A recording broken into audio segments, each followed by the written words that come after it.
All right, today we're going to dive into the perspective of Dr. Jay Bhattacharya from Stanford. He was one of the most vocal and, let's face it, controversial scientific critics of the global pandemic response.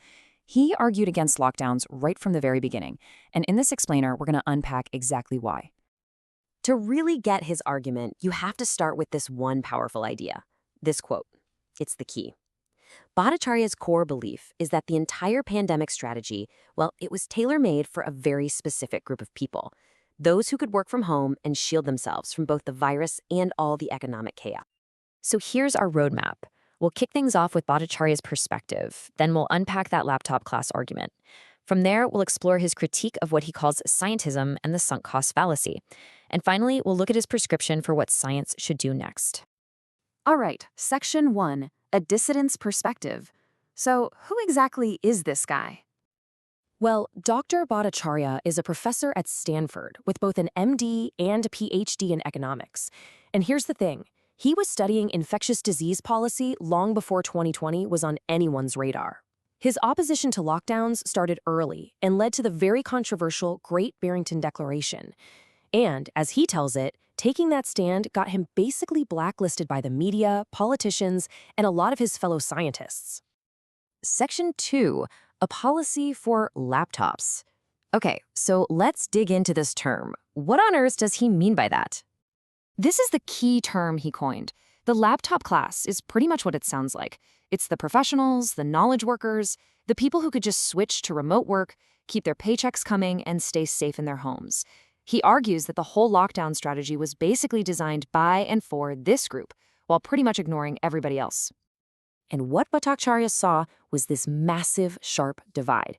You had the laptop class, totally shielded, but then you had the working class, kids, the poor, and they were facing what he calls collateral harms. We're talking job losses, yes, but also constant exposure to the virus and these hidden crises, like a spike in child abuse that he points out often goes totally unnoticed when schools are closed. Now, his argument wasn't just some philosophical take. He pointed to actual data from a study he co-authored way back in the spring of 2020.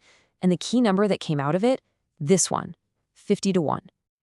So what does 50 to 1 even mean? Well, the study found that for every one person who is officially identified as a COVID case, they estimated about 50 other people had already been infected and recovered.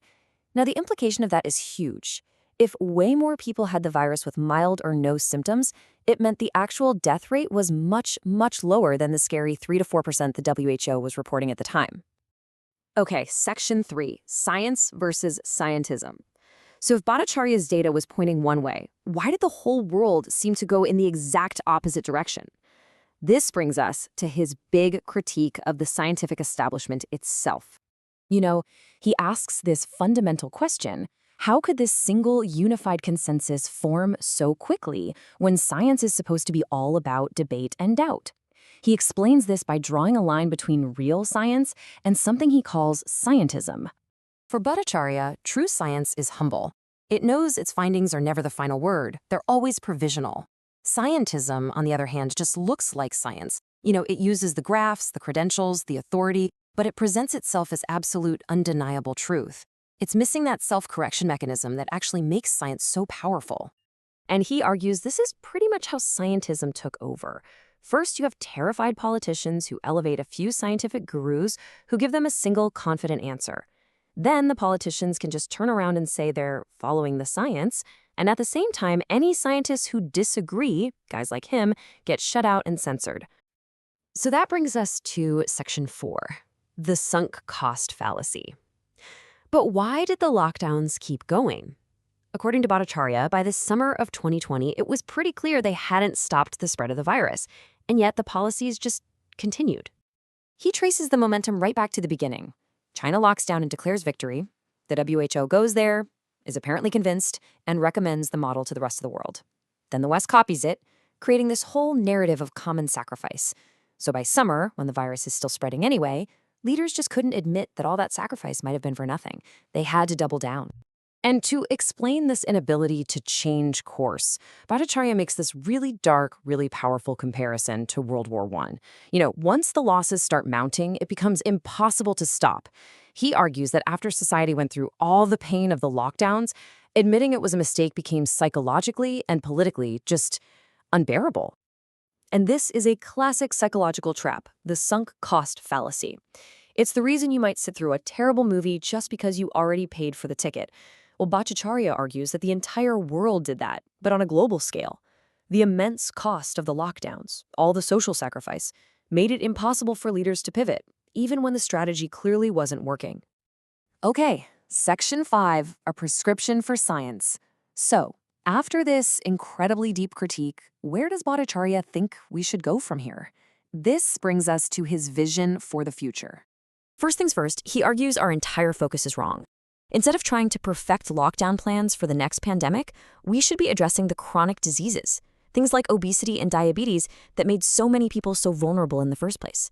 A metabolically healthy population, he says, is the best defense we could possibly have. And to get there, he believes science itself is in desperate need of reform. His plan starts with solving what's known as the replication crisis, and then restoring what he calls true scientific authority. And this gets to the heart of the problem, which he calls inverted authority. Right now, he says truth is based on prestige, publishing in a top journal, conforming to the groupthink. He wants to flip this on its head. True authority, he argues, should come from replication, when other independent teams can confirm a result. In that model, it's not about who has the fanciest credentials. As he puts it, nature determines the truth. And finally, he says our major institutions need to undergo a process of radical, public honesty to have any hope of regaining trust.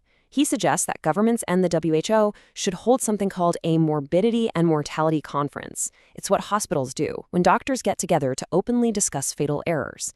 And he argues the media and universities have to do the same and honestly assess their role in enforcing just a single narrative.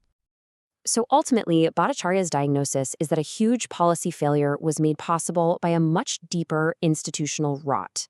His prescription is a return to first principles, honest inquiry, scientific humility, and a real focus on true population health. And this leaves us with a massive question for the years ahead. After a global crisis like this, what does it really take for our institutions and for society itself to rebuild trust?